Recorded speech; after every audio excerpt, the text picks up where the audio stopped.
හොඳයි සියලු දෙනාටම ආයුබෝවන්. මම හිතන්නේ ලයිව් කවුරුත් දේශනාවට සම්බන්ධ වෙලා නැහැ. ඔයාලා රෙකෝඩින් එක බලනවා ඇත්තේ දේශපාලන විද්‍යාවේ පළමු වසර අපි පන්තිය දැන් මාසයක් අපි දින 4ක් අද දිනයත් එක්ක දින 4ක් පවත්වලා තියෙනවා. එතකොට පළමු දේශනේ මම දේශපාලන විද්‍යාවේ ස්වභාවය මොකක්ද කියන එක හැඳින්වීමක් කරා. ඒක ඔයාලා හැමෝටම බලා ගන්න පුළුවන් වෙන විදිහට දාලා තියෙනවා. එතකොට දෙවෙනි දේශනයත් මම මේ විදිහටම දාලා තියෙනවා. ස්වභාවය ඊට පස්සේ දේශපාලන විද්‍යාවේ ස්වභාවයේ ඉදිරි කොටස සාකච්ඡා කරා. තුන්වෙනි දේශනය දේශපාලන විද්‍යාව විද්‍යාවක් හෝ විද්‍යාවක් නොවේ. දෙවෙනි දේශනයේදී අපි කතා කරේ දේශපාලන විද්‍යාවේ ස්වභාවය, ඒ අධ්‍යයනය කිරීමට තියෙන ක්‍රමවේද, ඒ ටික කතා කරා. තුන්වෙනි දේශනයේදී දේශපාලන විද්‍යාවේ ස්වභාවය යටතේ විද්‍යාවක්ද විද්‍යාවක් නොවේද? එතකොට මම මුලින්ම මේක විද්‍යාවක් නොවේ කියන එක තුන්වෙනි දේශනයේදී සාකච්ඡා කරා.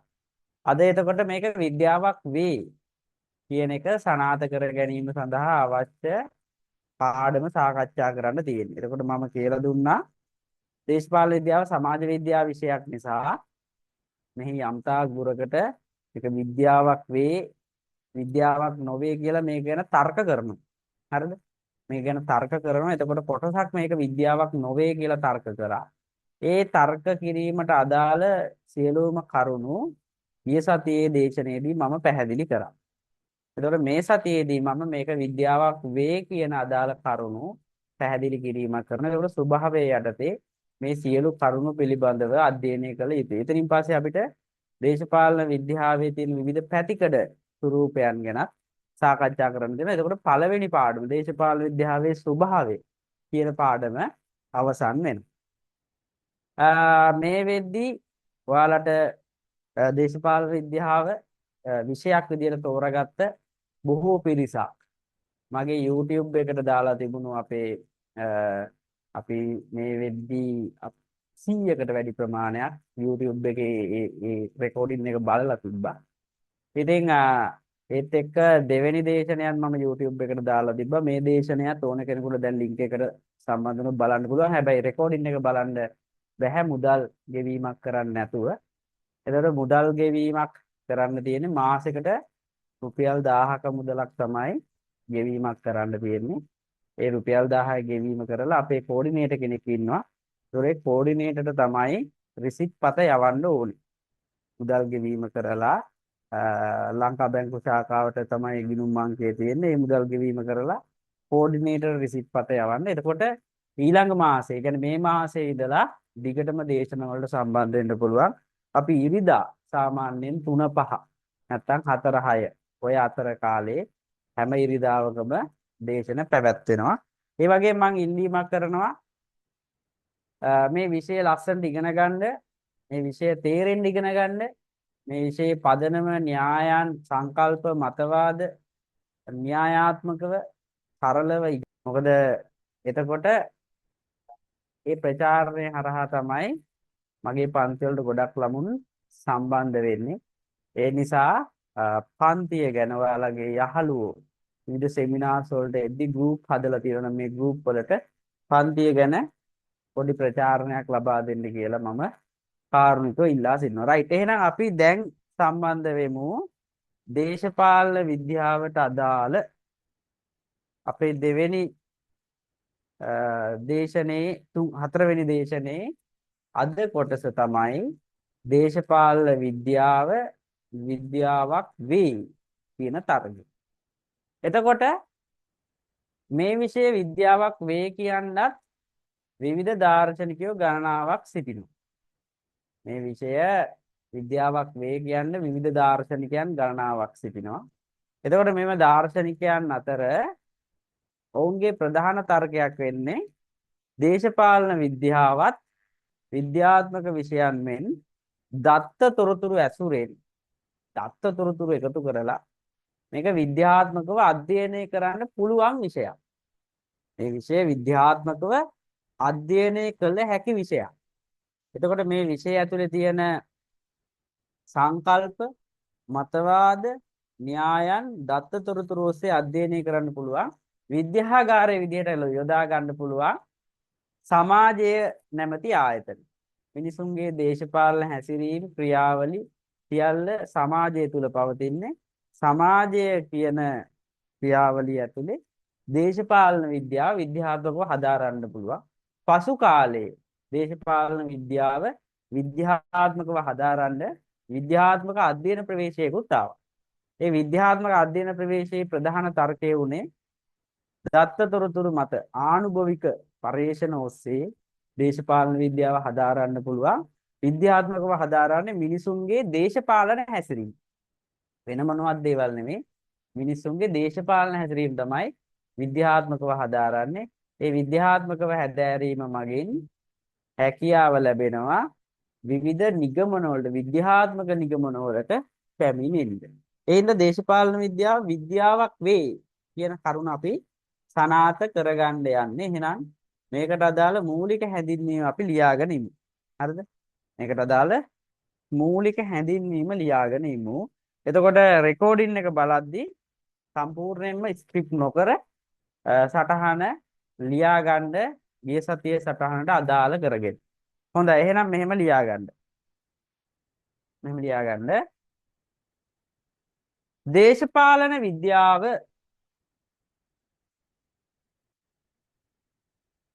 විද්‍යාවක් වේ යන්න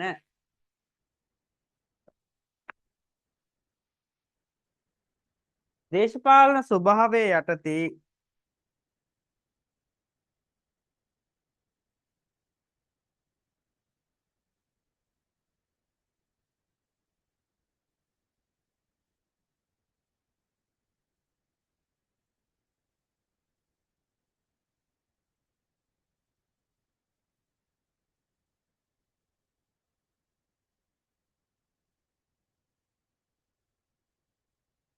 අධ්‍යයනය කළ ප්‍රධාන මාතෘකාවක් වේ.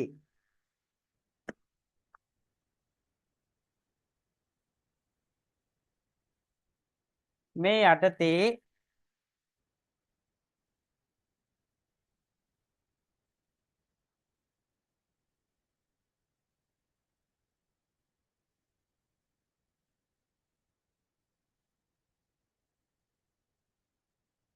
කරුණු ඉදිරිපත් කළ දාර්ශනිකයන් ගණනාවක් දැකගත හැකිය.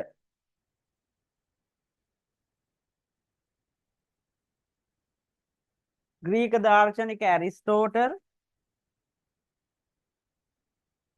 ජින් බොඩෑන්, තෝමස් හොබ්ස්, බ්‍රයිට් සාමි, ගානර් වැනි දේශපාලන දාර්ශනිකයින්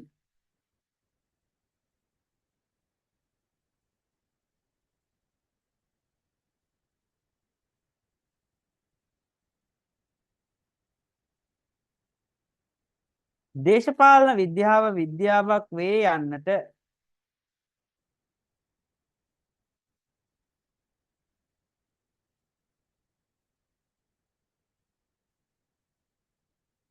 ප්‍රධානතම නිදසුන් ඉදිරිපත් කළ දාර්ශනිකයන්ය.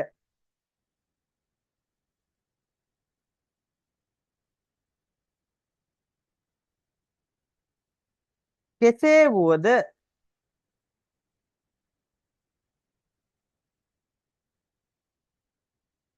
දේශපාලන විද්‍යාව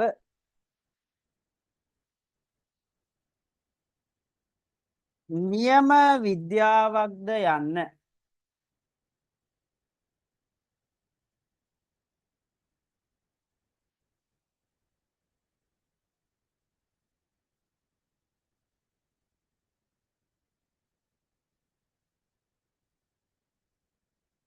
සොයා බැලීමට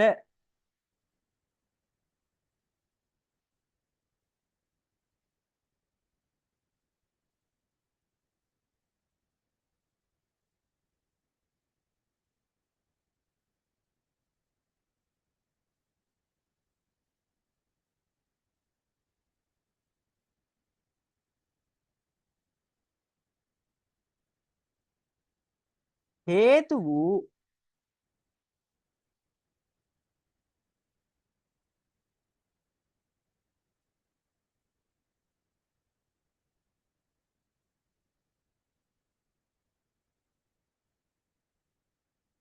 ප්‍රධාන කරුණු දෙකක් සැලකිල්ලට ගත යුතුය.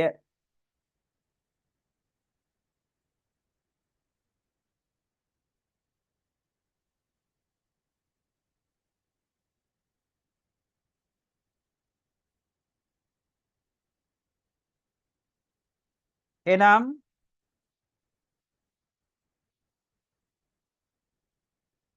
විද්‍යාවක් යනුවෙන් අදහස් කරන්නේ කුමක්ද?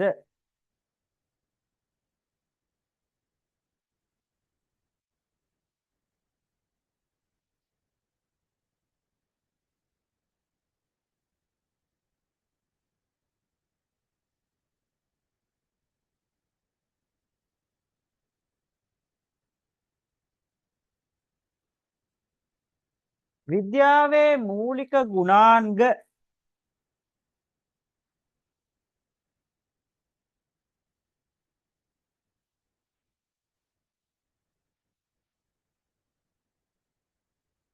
දේශපාලන විද්‍යාව තුළ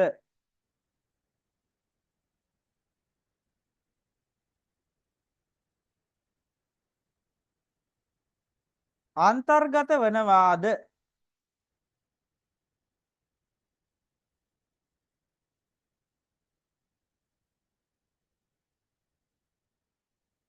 යන්න පිළිබඳව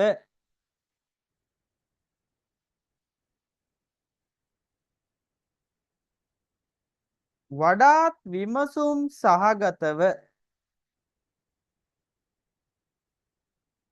සොයා බලනු ලබයි.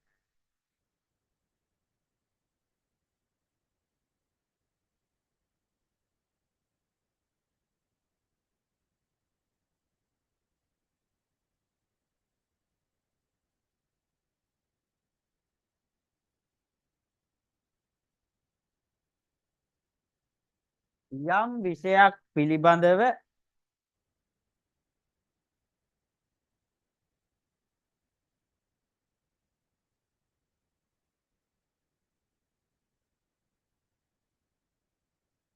නිරීක්ෂණය කිරීම මගින්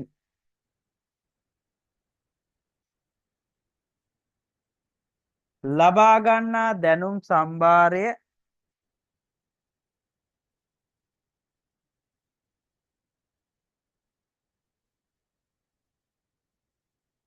අවසාන වශයෙන්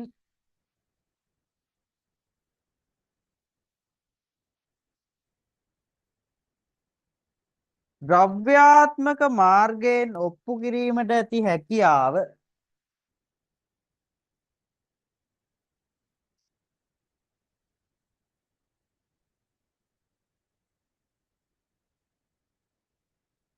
විද්‍යාවක් යනුවෙන් අදහස් වේ.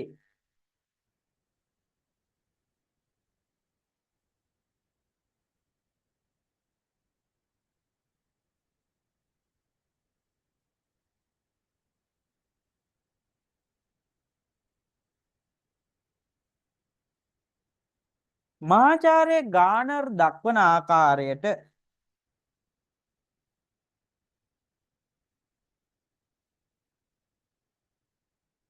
යම් විෂයක් පිළිබඳ අදාළ තත්ත්වයන්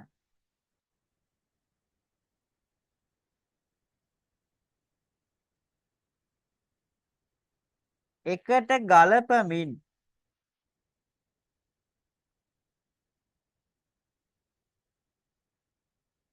වර්ග කරමින්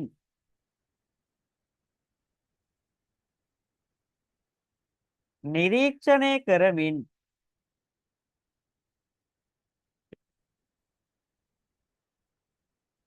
විශ්ලේෂණය කරමින්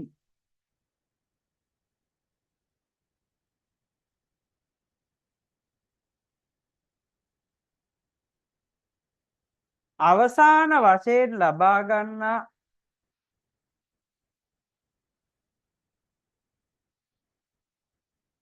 දැනුම් සම්භාරය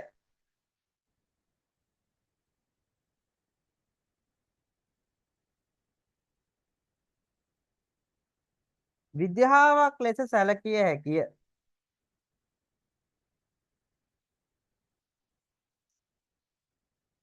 මේ අනුව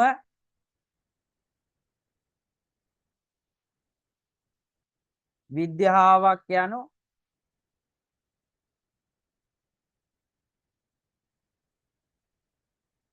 අන්‍යෝන්‍ය වශයෙන්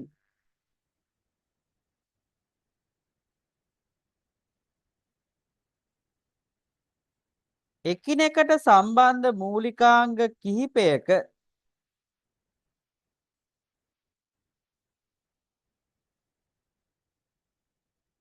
අවසාන ප්‍රතිඵල වන අතර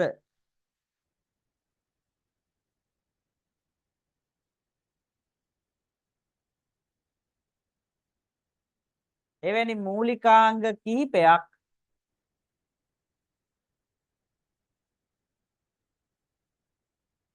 පහත පරිදි හඳුනාගත හැකිය.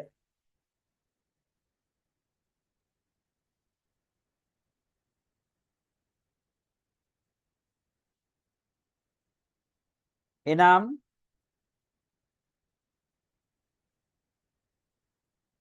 දත්ත එකතු කිරීම,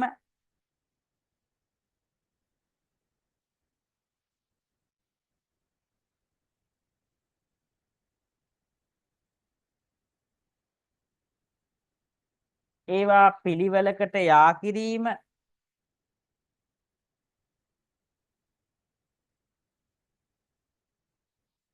වර්ග කිරීම,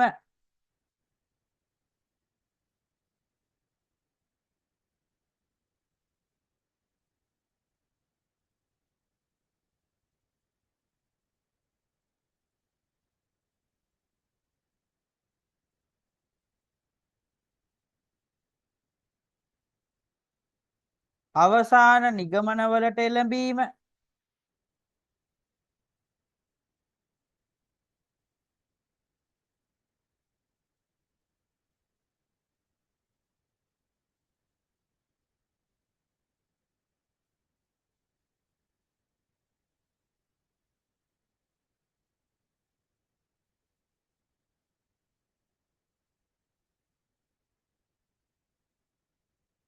මේ ආකාරයට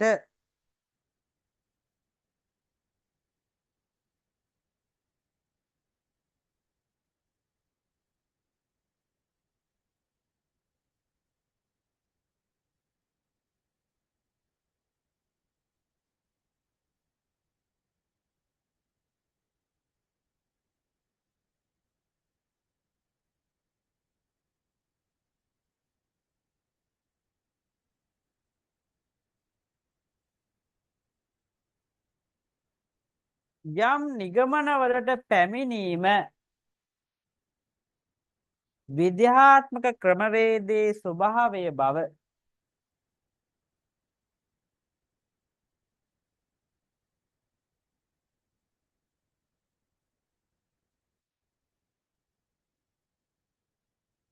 දේශපාලන දාර්ශනිකයන් පැහැදිලි කරනු ලබයි.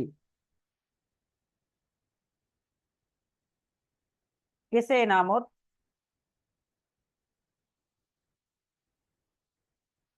ස්වභාවික විද්‍යාවන් මෙන්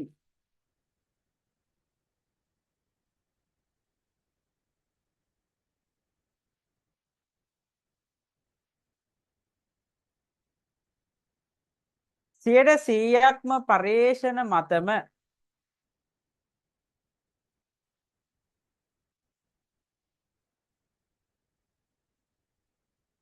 මෙම දත්ත රැස් කිරීමේ හැකියාව නොමැත.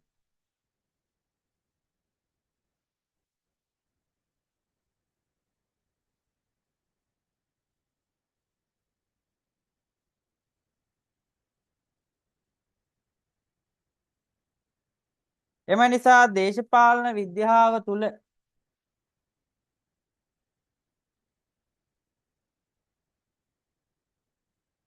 එළඹෙන අවසාන නිගමනයන්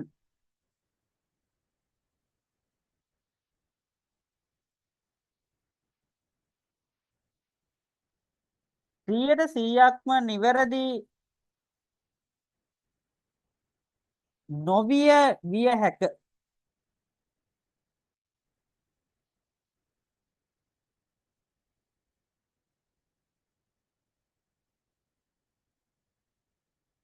මහාචාර්ය හර්මන් ෆයින ප්‍රකාශ කරන ආකාරයට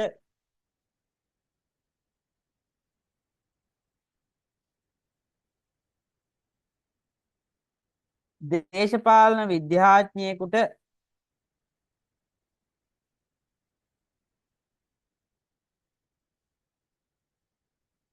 අනාගතය පිළිබඳව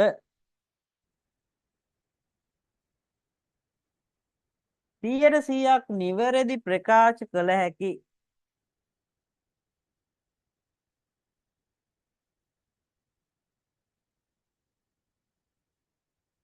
මුනිවරයෙකු විය නොහැකි වුවද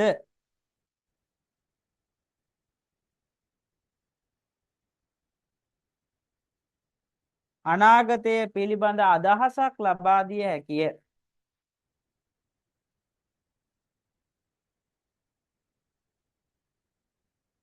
කෙසේ නමුත්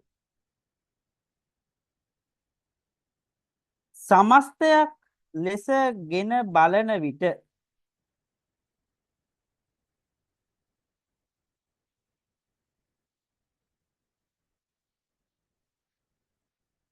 විධිමත්ව කරන ලද නිරීක්ෂණ විශ්ලේෂණ ආශ්‍රයෙන්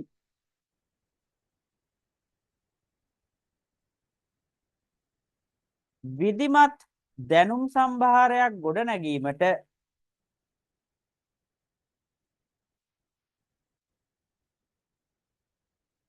දේශපාලන විද්‍යාව තුළ හැකියාව පවතින බව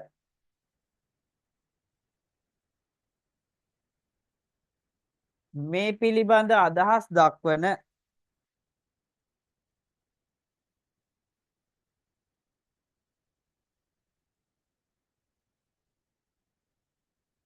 දේශපාලන දාර්ශනිකයන්ගේ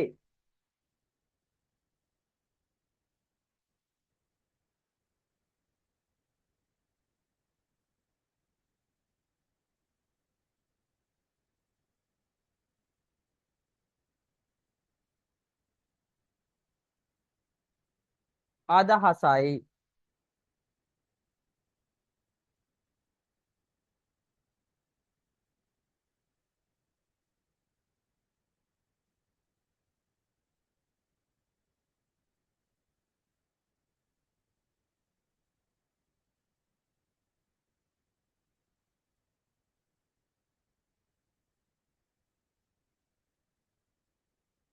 දේශපාලන විද්‍යාව විද්‍යාත්මකව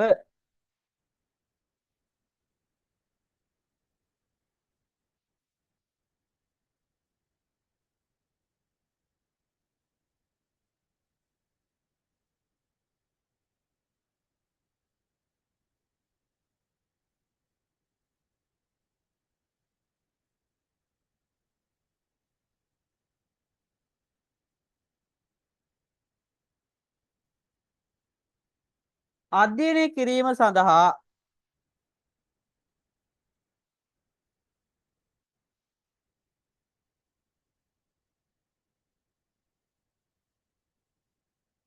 දේශපාලන දාර්ශනිකයන්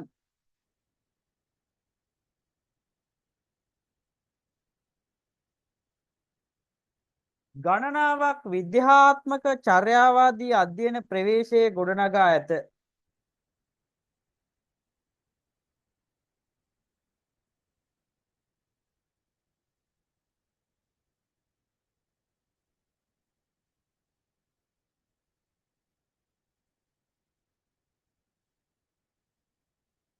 එම නිසා මේ පිළිබඳව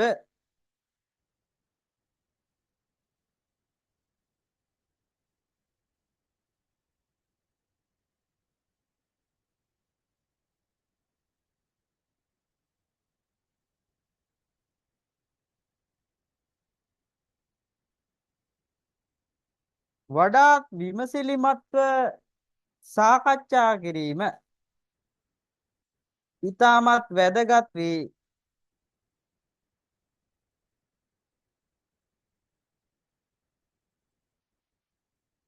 වඩාත් විමසිලිමත්ව සාකච්ඡා කිරීම ඉතාමත් වැදගත් වේ. හරි.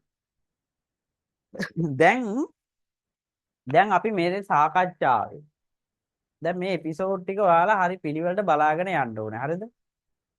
දැන් මේ සටහන ලියලා ඉවරලා දැන් මෙන්න මේ මගේ පැහැදිලි කිරීම හොඳට අවධානයෙන් අහන්න රෙකෝඩින් එක බලන්න.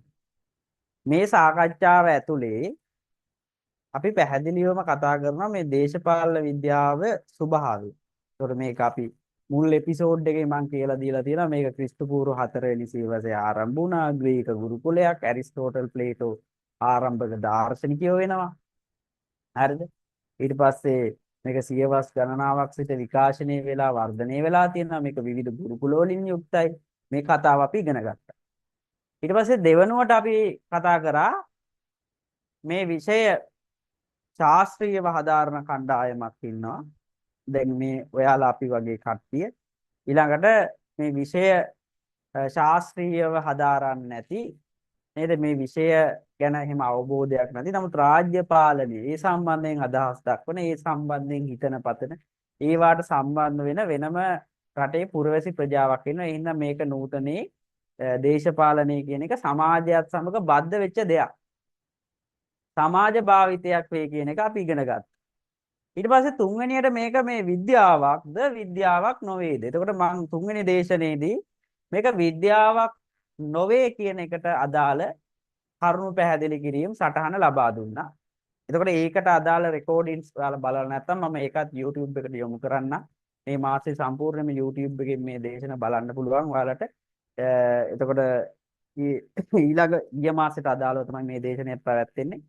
එතකොට මේ මාසයේ සිට ඔයාලට අර මං කියපු ආකාරයට මුදලක් ගෙවලා ඉතිරි එපිසෝඩ් ඔක්කොම ටික දේශන වලට සම්බන්ධ වෙන්න පුළුවන්. එතකොට තුන්වෙනි දේශනයේදී අපි සාකච්ඡා කරේ මේක විද්‍යාවක් වේ. විද්‍යාවක් නොවේ. ඒකට අදාළ කරුණු ගණනාවක් ඉදිරිපත් කරා. ඒකට අදාළ දාර්ශනිකයෝ ගණනාවක් ඉදිරිපත් කරා. හතරවෙනි දේශනයේ තියෙන්නේ මේක විද්‍යාවක් වේ. එතකොට මේක විද්‍යාවක් වේ කියන ප්‍රධාන දාර්ශනිකයෙක් තමයි ග්‍රීක දාර්ශනික ඇරිස්ටෝටල්. ඊට අමතරව මාචාර්ය ගානර් වගේ දාර්ශනිකයෝ රැසක් ඉන්නේ. නමුත් මේ විද්‍යාත්මක වාදය විද්‍යාත්මක ගුරුකුලයේ වඩාත්ම වර්ධනය වෙන්නේ 1950 දශකයේ. මේ 50 දශකයේ මේක වර්ධනය වෙන්න ප්‍රධාන හේතුවක් තමයි ළමයි මේ ඇමරිකානු දේශපාලන විද්‍යා සංගමය පරේක්ෂණය කරනවා මිනිසුන්ගේ දේශපාලන හැසිරීම scientific method මගින් විද්‍යාත්මක ක්‍රමවේද මගින් අධ්‍යයනය කරන්න පුළුවන්. මේ හින්දා තමයි විද්‍යාත්මක චර්යාවාදය කියන අධ්‍යයන ප්‍රවේශය කියන්නේ දේශපාලන විද්‍යාව හදාරන ප්‍රධාන ප්‍රවේශයක් පැමිණියේ. මේක මෑත යුගයේ ආපු ප්‍රවේශයක්.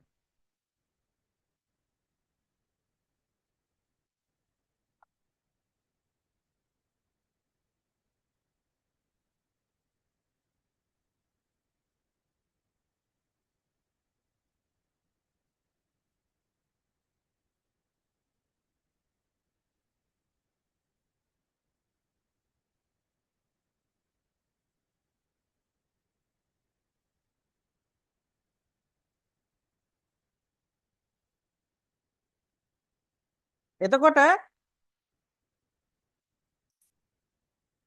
මෙම විද්‍යාත්මක ප්‍රවේශයේ මේක 30 40 දශකවල ඇමරිකානු දේශපාලන විද්‍යා සංගම් මේ සඳහා මූලික වෙනවා. එතකොට මේ විද්‍යාත්මක ප්‍රවේශය දැන් මෙතනදී විද්‍යාත්මකව අධ්‍යයනය කරන්නේ මොනවද? දැන් විද්‍යාගාරයක නම් යම් දෙයක් නිශ්චිතව අපිට පරීක්ෂණයක් කරලා නිගමනයකට දෙන්න පුළුවන්. හැබැයි දැන් මෙතන තියෙන්නේ මේ මිනිස්සුන්ගේ හැසිරීම් රටාවන් සමග බද්ධ වෙච්ච දේවල්. ඡන්දේ දානවා, ඡන්දේ දාන්නේ, රැලි වලට යනවා, රැලි වලට සම්බන්ධ වෙන්නේ, පක්ෂ වලට සම්බන්ධ වෙනවා, පක්ෂ වලට සම්බන්ධ නොවී ඉන්නවා. දේශපාලනය ගැන වැඩි උනන්දුවක් දක්වනවා, එහෙම උනන්දුවක් නොදක්වා ඉන්නවා. හවසට ප්‍රවෘත්ති බලලා දේශපාලනය ගැන කතා කරනවා, එහෙම නොකර ඉන්නවා නේ. ඡන්දෙ ඉල්ලනවා, ඡන්දෙ ඉල්ලන්නේ නැතුව ඉන්නවා. දැන් මේවා ඔක්කොම මේ දේශපාලනයට සම්බන්ධයි. පැහැදිලිනේ. එතකොට මේවා මිනිසුන්ගේ හැසිරීම් ළමයි. මේවා මොනවද? මේවා මිනිස් හැසිරීම්.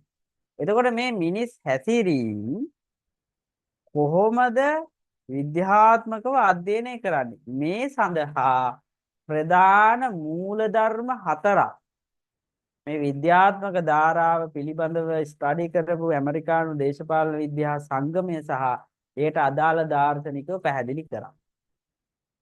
එයාලා කියන ප්‍රධානම කරුණ තමයි මේ දේශපාලන හැසිරීම මිනිස් දේශපාලන හැසිරීම මතක තියාගන්න වෙන හැසිරීම නෙමෙයි. මිනිසුන්ගේ පුද්ගලික හැසිරීම එහෙම නෙමෙයි ඈ. මිනිසුන්ගේ දේශපාලන හැසිරීම මොකද හිතන්නේ? මිනිසුන්ගේ දේශපාලන හැසිරීම දත්ත තොරතුරු මත අධ්‍යයනය කළ යුතුය. දත්ත තොරතුරු මත අධ්‍යයනය කළ යුතුය. මේකට අපි කියන ආනුභවික පරේෂණ. මොනවද? ආනුභවික පරේෂණ ඔස්සේ අධ්‍යයනය කළ යුතුය. ආනුභවික පරේෂණ ඔස්සේ අධ්‍යයනය කළ යුතුය. හරිද? කොහොමද අධ්‍යයනය කරන්නේ? ඒ සඳහා විවිධ ක්‍රමවේද. දැන් රිසර්ච් මෙතොලොජි කියලා ඔයාලට යුනිවර්සිටි එකේ ස්ටඩීස් තියෙනවා. එතකොට ඕනනම් පුළුවන් ප්‍රශ්නාවලියක් දීලා ඒ ඔස්සේ නියදියක් අරගෙන මේවා අධ්‍යයනය කරන්න. එහෙම නැත්නම් මිනිසුන්ගේ අදහස් අරගෙන ඒවා විශ්ලේෂණය කරන්න පුළුවන්. එහෙම නැත්නම් යම් මැතිවරණ ක්‍රියාවලියක වගේ දත්ත අරගෙන ඒක විශ්ලේෂණය කරන්න පුළුවන්. එක එක ක්‍රමවේද තියෙනවා. දේශපාලන විද්‍යාව විද්‍යාත්මකව හදාරන්න. ඔන්න එක ක්‍රමයක්. හරිද? ඒක එක මූල ධර්මයක්. මොකද්ද? දත්ත තොරතුරු මත පදනම් වෙන්න ඕන. හරිද? ඊළඟට විද්‍යාත්මකව ගොඩනගන සමාජ දේශපාලන විග්‍රහය වාස්තවික වෙන්න ඕන. ඔන්න වැදගත් වචනයක්. දැන් මේ වචනවල තේරුම හොඳට ස්ටඩි කරන්න. විද්‍යාත්මකව ගොඩනගන දැනුම නිගමන වාස්තවික වෙන්න ඕන. ඒ කියන්නේ දැන් දර්ශනවාදය ඇතුලේ තියෙන්නේ අපි ඉස්සරහට ඉගෙන ගන්නවා. දේශපාලන දර්ශනවාදය හෝ ඕනෑම දර්ශනවාදයක තියෙන්නේ මනෝමූලික කරුණ. ඒ කියන්නේ යම් දාර්ශනිකයෙක් විසින් හිතපු දැනුම තමයි තියෙන්නේ. දැන් බුදුහාමුදුරුවෝ සිය දැනුම ගොඩනගලා තියෙන බුදුහාමුදුරුවෝ කල්පනා කරලා. ඇරිස්ටෝටල් ද පොලිටික්ස් කෘතිය සංසන්දනය කරලා එයාගේ දැනුම එයා ඒ පොතේ ලියන. ගොඩක් දාර්ශනිකයෝ එහෙමයි. හරිද? දැන් මම දාර්ශනිකයෙක් නොවෙන්නේ මම මගේ දැනුමක් කොතනකවත් ඔයාලට කියලා දෙන්නේ නැහැ. මම ගුරුවරයෙක්. මම කියලා දෙන්නේ දාර්ශනිකයෝ විසින් මෙතෙක් ගොඩනගපු දැනුම. හැබැයි විද්‍යාත්මක වාදයේ තියෙන ප්‍රධාන මූලධර්මයක් තමයි ගොඩනගන දැනුම. හොඳට හිතන්න. හරිද? ගොඩනගන දැනුම වාස්තවික වෙන්න ඕනේ. ඒ කියන්නේ මගේ ආත්මීය නිගමන වලින් තොර වෙන්න ඕන. මොන වගේන් තොර වෙන්න ඕනද? ඒ ඉදිරිපත් කරන විද්‍යාත්මක දැනුම ගොඩනගන්න ඉදිරිපත් කරන විද්‍යාඥයාගේ ආත්මීය නිගමන වලින් තොර වෙන්න ඕන. දැන් උදාහරණයක් අපි මෙහෙම හිතමු. ලංකාවේ දේශපාලන සහභාගීත්වය පිළිබඳ විද්‍යාත්මක විශ්ලේෂණයක් කරනවා කවුරු හරි. ලංකාවේ දේශපාලන සහභාගීත්වය. ඒතකොට අපේ රටේ දේශපාලනයට සම්බන්ධ වෙන්නේ වැඩිපුර පිරිමිද ගැහැණුද කියලා අපිට බැලූ බැලමට කියනවා. වැඩිපුර ජනගහනයක් ඉන්නේ ගැහැණු නිසා. වැඩිපුර ලංකාවේ රැඳිලා ඉන්නේ ගැහැණු නිසා මම කියනවා ලංකාවේ දේශපාලන සහභාගීත්වයේ වැඩි පංගුවක් නියෝජනය කරන්නේ කාන්තා පාර්ශවය. ගැහැණු තමයි වැඩිපුර ඡන්ද මධ්‍යස්ථානෙට යන්නේ. හරිද? ඔන්න මම කියන අදහස. මේක මගේ වාස්තවික අදහසක් නෙමෙයි. මගේ ආත්මීය නිගමනය. මම හිතන දෙයක්. පැහැදිලිනේ? මම හිතන අදහසක් තමයි මම ඒ කිව්වේ. හැබැයි ඇත්තටම වෙන්න ඕනේ මොකද්ද? ඇත්තටම වෙන්න ඕනේ මම හිතන දේ කියන්න බෑ. එහෙනම් කොහොමද ඒක කියන්න ඕනේ? එහෙනම් අපේ රටේ ඡන්දේ භාවිත කරපු ඡන්දදා ලියාපදිංචි ඡන්ද ප්‍රමාණය කොච්චරක් ඡන්දේ භාවිත කරනවද කියන දත්තය අරගෙන ඒ දත්තේ ගැහැණුද පිරිමිද කියලා බෙදන්න ඕනේ. ඒක මැතිවරණ මධ්‍යස්ථාන වලින් අරගෙන ගැහැණු කීයද පිරිමි කීයද කියලා දත්තේ අරගෙන සමස්ත දත්තේ ගන්න බැරි වුණොත් නියදිකින් හරි අරගෙන අන්න එතනදී අපි එක ඡන්ද මධ්‍යස්ථානයක ගැහැණු 60යි පිරිමි 50යි. තව ඡන්ද මධ්‍යස්ථානයක පිරිමි 55යි ගැහැණු 51යි. තව ඡන්ද මධ්‍යස්ථානයක ගැහැණු 30යි පිරිමි 95යි. ඔය විදිහට ඔය ටික ඔක්කොම නියඳීන් ටික එකතු කරනවා. නැත්නම් සමස්තයේ දත්ත ටික අරගෙන එකතු කරගෙන වැඩිපුර ගැහැණුද පිරිමිද කියලා වගුවක් ප්‍රස්තාරයක් දාලා බෙදා ගන්න විශ්ලේෂණය කරනවා. ගණිත ක්‍රමයක. විශ්ලේෂණය කළා වොත් ලියාපදිංචි ඡන්ද ප්‍රමාණයෙන් 71ක් ඡන්දේ පාවිච්චි කරලා තියෙනවා. ඒකෙන් ගැහැණු 100ට මෙච්චර ප්‍රමාණයක් ඡන්දේ පාවිච්චි කරලා තියෙනවා. පිරිමි මෙච්චර ප්‍රමාණයක් ඡන්දේ පාවිච්චි කරලා තියෙනවා. එතනදී නිශ්චිතව කියන්න පුළුවන් අපේ රටේ මේ මොහොතේ දේශපාලන සහභාගීත්වයේ වැඩි පංගුව කාන්තාව. එතකොට ඒක මගේ ආත්මීය නිගමනයක් නෙමෙයි. නේද? ඒක සම්පූර්ණයෙන්ම විද්‍යාත්මක දත්ත තොරතුරු මත පදනම් වෙලා තමයි ඒ දත්තය ඒ නිගමනය ලබා දීලා තියෙන්නේ. කිසිසේත්ම ආත්මීය නිගමනයක් නොවේ. අන්න ඊටාම් වැදගත්. ආනුභවික පරිශන මත පදනම් වෙන්න ඕනේ. ගොඩනගන දැනුම වාස්තවික වෙන්න ඕනේ. ඒ කියන්නේ Tamanගේ ආත්මීය නිගමන වලින් තොර වෙන්න ඕනේ. දත්ත තොරතුරු ඔස්සේ විද්‍යාත්මක නිගමනයක් දෙන්න ඕනේ. ඊළඟට 3. දැන් දර්ශනවාදයේ තියෙන දෙයක් තමයි මේ ගොඩනගන දැනුම හරිද ගොඩනගන දැනුම දාර්ශනිකයා දැනුම ගොඩනගන්නේ මොන හරි දෙයක් ප්‍රශ්නයක් අහන. අතිමූලික ප්‍රශ්නයක් අහන. ඊට පස්සේ එහි අර්ථය නිර්වුල් කරගන්න. මොකද්ද මේක පැහැදිලි කරගන්න. ඊට පස්සේ වටිනාකම් විනිශ්චයක් කරනවා. මේක හොඳද මේක නරකද? එහෙම තමයි ඔය නීති අනීතිය, යුක්තිය අයුක්තිය, සාධාරණ අසාධාරණ, ප්‍රජාතන්ත්‍රවාද ඒකාධිපතිවාද.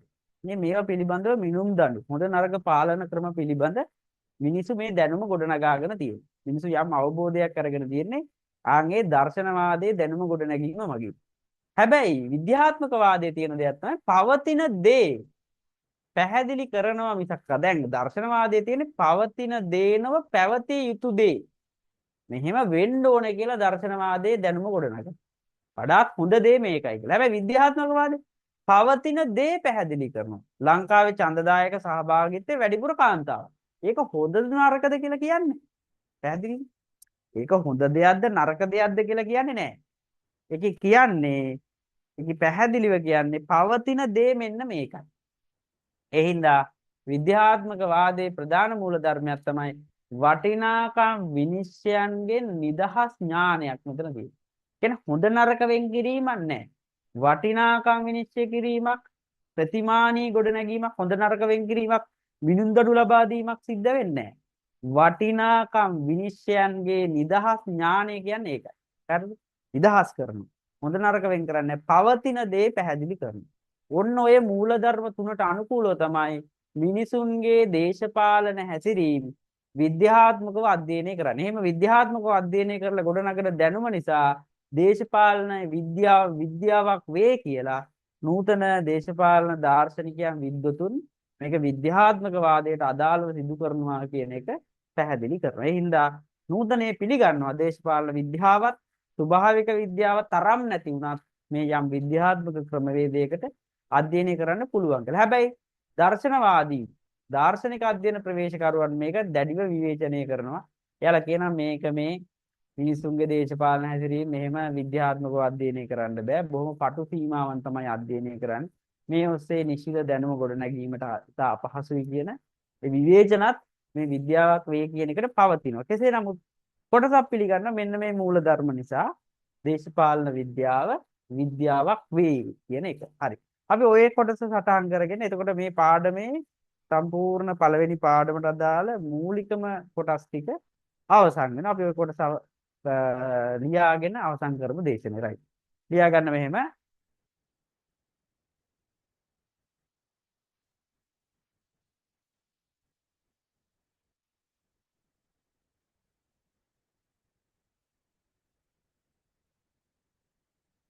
දේශපාලන විද්‍යාවක් වේ යන්න වඩාත් තහවුරු කිරීමක් සිදු වූයේ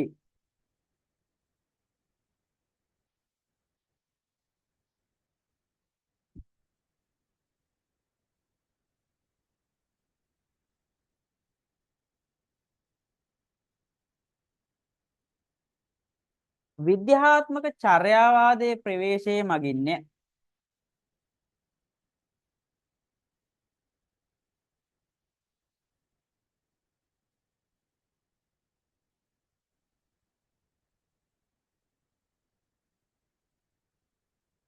මේ 1930 1940 දශකවල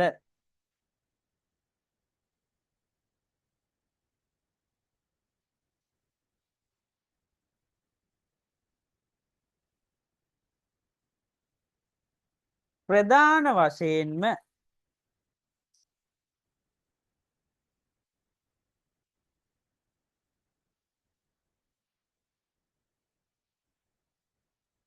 ඇමරිකානු දේශපාලන විද්‍යාඥයන් අතර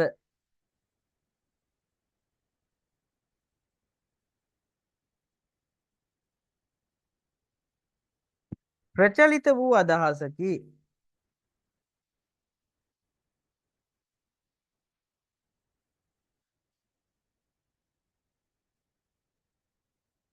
ආර්ථික හා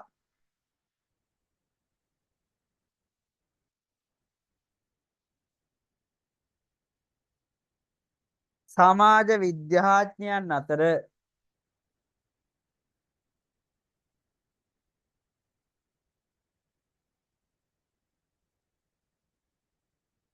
මුල් බැසගෙන තිබූ මෙයින් ප්‍රකාශ වූයේ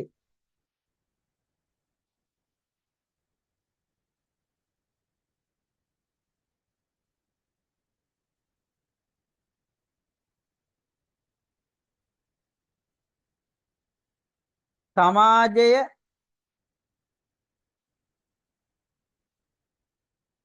ආර්ථික හා දේශපාලනය ගැන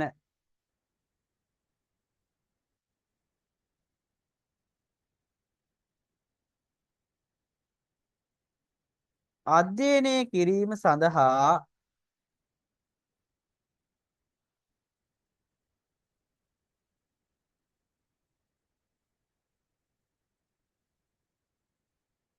වලංගු විශ්වාසනීය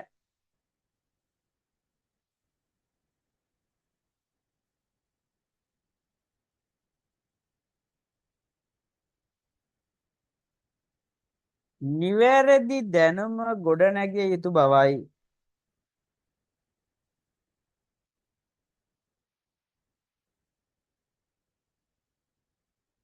ඒ සඳහා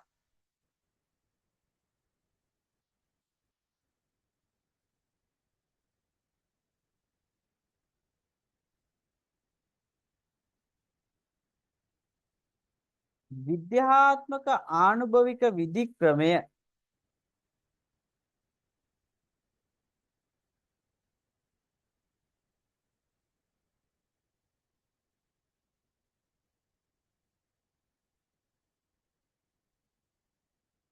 යොදාගත යුතු බව පැහැදිලි කරන ලදී.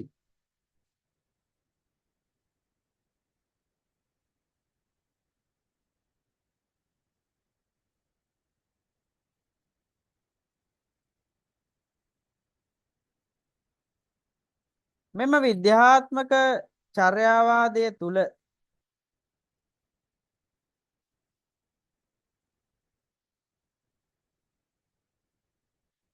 ප්‍රධාන මූලධර්ම කිහිපයක් තිබේ.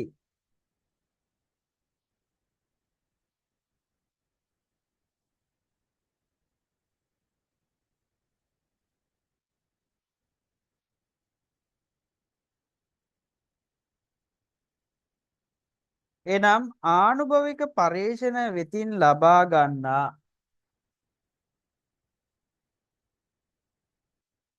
කරුණු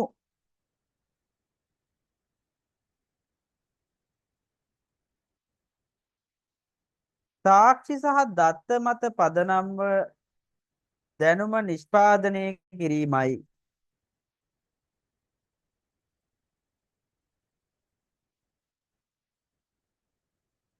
එනම් දේශපාලන ක්ෂේත්‍රයේ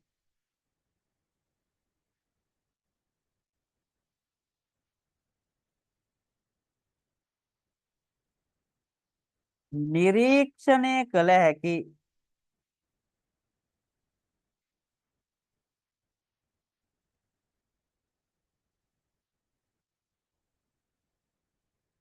තහවුරු කළ හැකි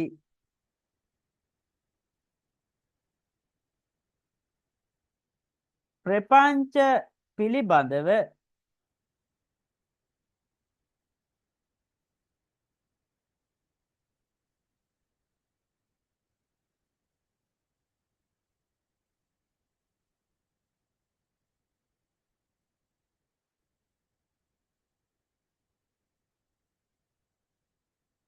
ගැඹුරින් විද්‍යාත්මකව අධ්‍යයනය කළ යුතු බව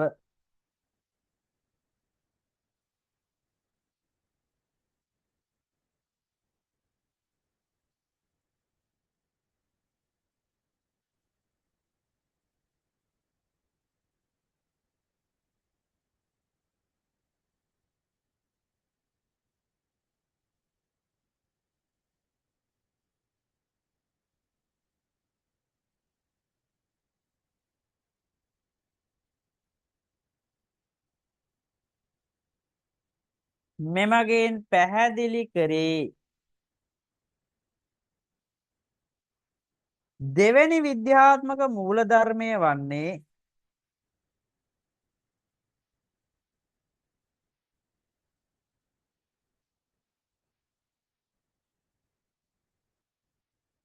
ගොඩනගන සමාජ දේශපාලන විග්‍රහය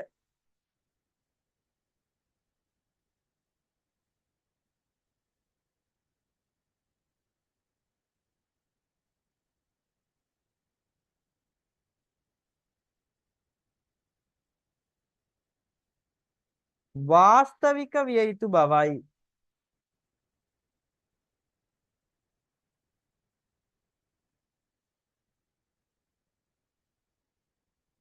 එනම්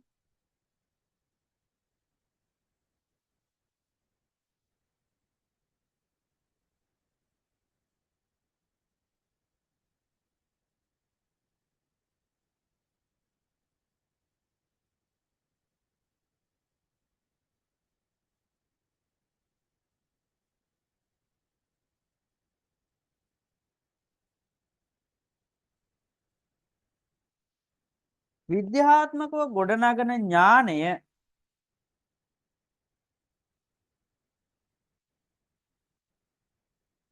අපගේ පෞද්ගලික ආත්මීය නිගමන හා විශ්වාස වලින්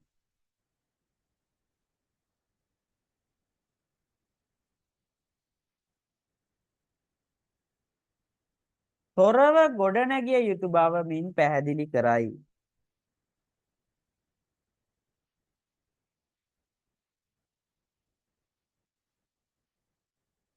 දෙවැනි මූලධර්මය නම්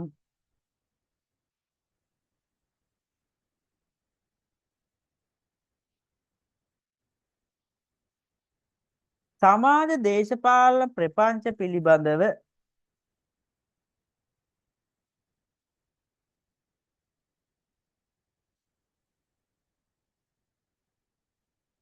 අප ගොඩනගන දැනුම සහ නිගමන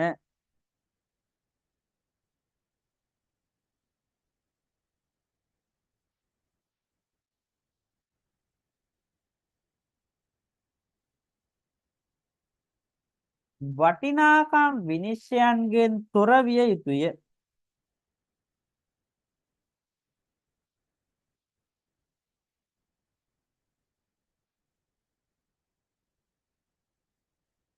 එනම් යම් ප්‍රපංචයක් පිළිබඳව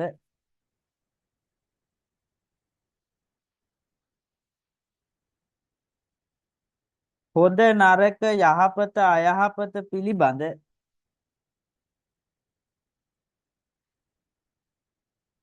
විනිශ්චයන් ඉදිරිපත් නොකර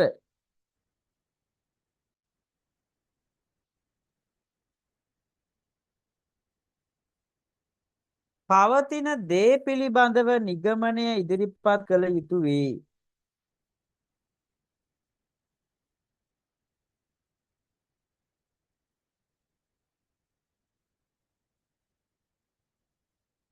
එම නිසා මෙය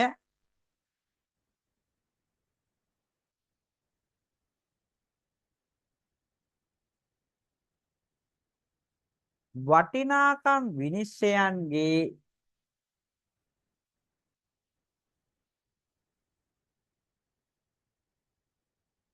නිදහස් ඥානය ලෙස පැහැදිලි කරයි.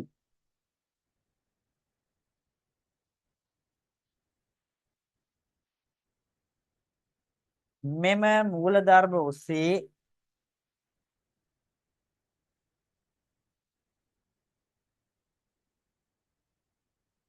මිනිසුන්ගේ දේශපාලන හැසිරීම් පිළිබඳව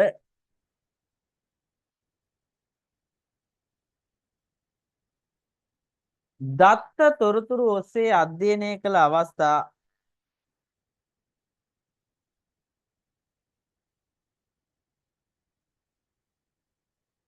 ගණනාවක් දැකගත හැකිය.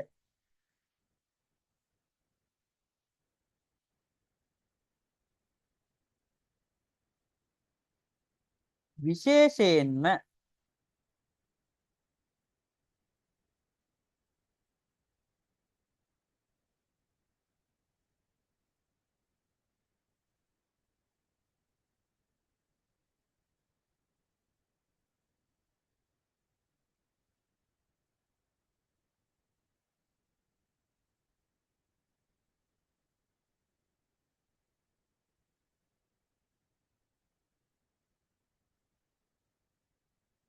මිනිසුන්ගේ දේශපාලන සහභාගීත්වය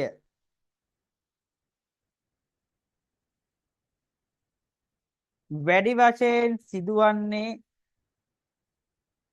කුමන ආකාරයටද?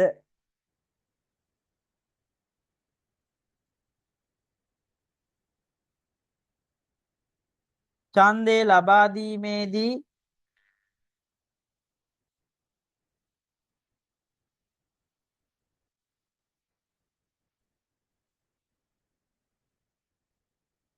වයස් මට්ටම, අධ්‍යාපන මට්ටම,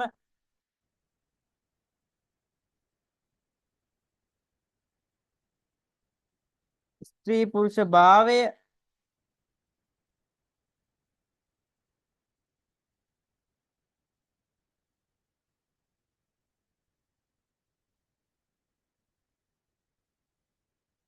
මේවා පිළිබඳව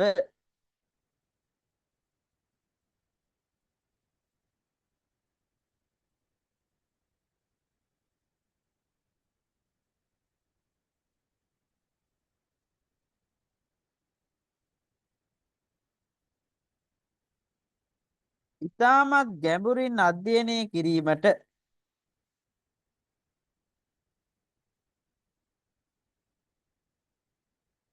විද්‍යාත්මක ප්‍රවේශය යොදා ගත හැකිය.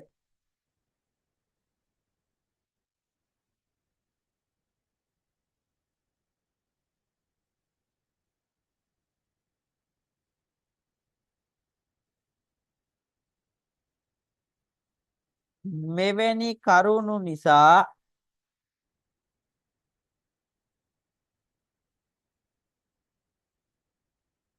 දේශපාලන විද්‍යාව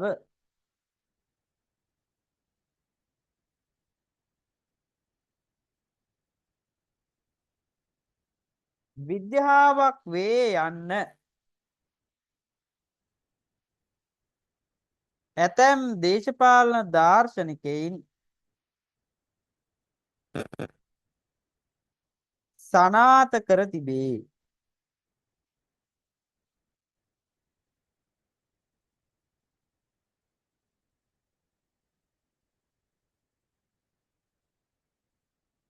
සනාථ කර තිබේ.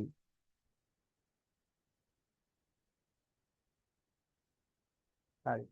මම දැන් ඔයාලට මේ දේශන මාලාව ඇතුලේ දේශපාලන විද්‍යාවේ ස්වභාවය යටතේ දේශපාලන විද්‍යාව හඳුනා ගැනීම, දේශපාලන විද්‍යාව අධ්‍යයනය කරන ආකාරය, ශාස්ත්‍රීය අධ්‍යයනය, විධිමත් අවිධිමත් අධ්‍යයනය, දේශපාලන විද්‍යාව විද්‍යාවක් වේ, විද්‍යාවක් නොවේ. මේ ටික සියල්ල පැහැදිලි කරලා තියෙනවා. මෙතනින් පස්සේ අපිට දේශපාලන විද්‍යාවේ පැතිකඩ ටික තියෙනවා ඉගෙන ගන්න. එතකොට පළවෙනි පාඩම අවසන් වෙනවා. එතකොට මම ඒක ආය අද පටන් ගන්නෑ. මොකද අපිට කාල වේලාව මදි නිසා පැතිකඩ පැහැදිලි කරන්න. එතකොට මුලින්ම මේ සීරීස් හතරම, ඒ කියන්නේ දේශන හතරම මම YouTube එකට යොමු කරන්න මේ සැලසුම් කරන්නම් සහ ඒකට අවශ්‍ය උපදෙස් ලබා දෙන්නම්. එතකොට ඔයාලා පළවෙනි පාඩම් හතරම, ඒ කියන්නේ වීඩියෝස් හතරම හොඳට බලාගෙන ඒක සටහන ලියා ගන්න. ලියාගෙන මේ මාසයේ සිට සෑම ඉරිදාවකම අපි පන්ති පවත්වනවා. මේ මාසයේ සිට දේශපාලන විද්‍යාවේ පැතිකඩ උගන්වලා ඊට පස්සේ අපි සිලබස් එකේ ඉතුරු පාඩම් ටික මේ ආකාරයෙන්ම සාකච්ඡා කරනවා. එතකොට හැමෝම සටහන CR පොතක ලියා ගන්න. ඊට අමතරව මම ප්‍රශ්නත් වෙනම සාකච්ඡා කරනවා. ප්‍රශ්න ලියන්නත් පොතක් තියාගන්න. එතකොට විභාගයේ ලං වෙලා ප්‍රශ්න පුරුදු වෙන්න ආය වෙනම දෙයක් නැහැ. එතකොට හැම පාඩමකටම සැරයක් මම ඊට අදාළ පහුගිය විභාග ප්‍රශ්නයක් සාකච්ඡා කරන්නත් බලාපොරොත්තු වෙනවා. ඒකට ඔයාලට ඉතාමත් ඉහළ සාමාර්ථයක් ගන්න පුළුවන්. ඒ නිසා මේ සීරීස් එක හොඳට බලලා මේකට සූදානම් වෙලා මේ මාසයේ සිට විධිමත්ව පන්තියට සම්බන්ධ වෙන්න පුළුවන් නම් හැකියාව තියෙනවා ලයිව් සම්බන්ධ වෙන්න. නැත්නම් රෙකෝඩින් එක බලන්න ප්‍රශ්න නැහැ. රෙකෝඩින් එක බලන්න පුළුවන් වෙන්නේ මේ මාසයේ සිට අර මුදල ගෙවුවාම ඔයාලගේ ඊමේල් එකට අපි ඔයාලගේ ඊමේල් එක ඇඩ් කරනවා මේ රෙකෝඩින් එකට. ඊට පස්සේ තමයි රෙකෝඩින් එක ඔයාලට බලන්න පුළුවන්. එහෙම නැතුව මුදල් නොගෙවා රෙකෝඩින් එක බැලීමේ හැකියාවක් නැහැ. ඒ වගේම මේක බලපු ගණනාවක් ඉන්නවා YouTube එකෙන් මේ දේශන මාලාව බලපු. ඉතින් මම ආරාධනා කරනවා මේ විෂයට ආසාවෙන් ඉගෙන ගන්න සම්බන්ධ වෙන්න අපිත් එක්ක මේ සිලබස් එක ඉවර වෙනකන් අපිත් එක්ක සම්බන්ධ වෙන්න. මාසෙකට කුඩා මුදලක් තමයි අය කිරීමක් වෙන්නේ. ඊට වැඩිය විශාල දැනුමක් මේකෙන් ලබා ගන්න පුළුවන්. උපාධියට හොඳ සාමාර්ථයක් දේශපාලන විද්‍යාව විෂයට හොඳ සාමාර්ථයක් ලබා ගන්න මේක ගොඩක් උපකාරී වෙනවා. ඒ හින්දා විභාගයේ ලං වෙලා නිකන් ඇණයක් ගන්නවට වැඩිය 100 එකක් ගන්නවට වැඩිය මුල ඉඳලා පිළිවෙලට වැඩ ටික කරගෙන ගියොත් හොඳ පන්ති සාමාර්ථයක් සහිතව උපාධිය අවසන් කිරීමේ හැකියාව ලැබෙනවා. ඒ නිසා මම වැඩිහිටි ශිෂ්‍ය ශිෂ්‍යාවන් ඉන්නේ සියලු දෙනාට ආරාධනා කරනවා දිගටම අපිත් එක්ක පන්තියේ රැඳී සිටින්න කියලා. ඒ වගේම මානව විද්‍යාව පුරා විද්‍යාවත් අපිත් සමග අපේ පියුම් මිස් කරනවා. ඒවට ඉන්නවා නම් ඔයාලගේ යාළුවන් සම්බන්ධ වෙන්න ඉතාමත් හොඳ ගුරුතුමියක් අත්දැකීම් රාශියක් තියෙනවා. ඉතින් අපි දෙන්න තමයි මේ උපාධි පාඨමාලාවන් වලට පන්ති පැවැත්වීම අපි කරගෙන යන්නේ. ඒ වගේම මම ඉල්ලා සිටිනවා ඔයාලගේ යහළුවන් දැනුවත් කරන්න මේ පන්තිය ගැන ප්‍රචාරණයක් ලබා දෙන්න. ඔයාලා හරහා ලබා දෙන ප්‍රචාරණය තමයි අපිට විශාලතම ශක්තිය වෙන්නේ. ඒ නිසා ඒකට ඉල්ලා සිටිමින් අදට පළවෙනි මාසයේ දේශන මාලාව මෙතනින් අවසන් කරනවා. අපි මේ මාසයේ සිට නැවත වටේකින් හමු වෙමු. සියලු දෙනාට ආයුබෝවන්. සුබ දවසක්.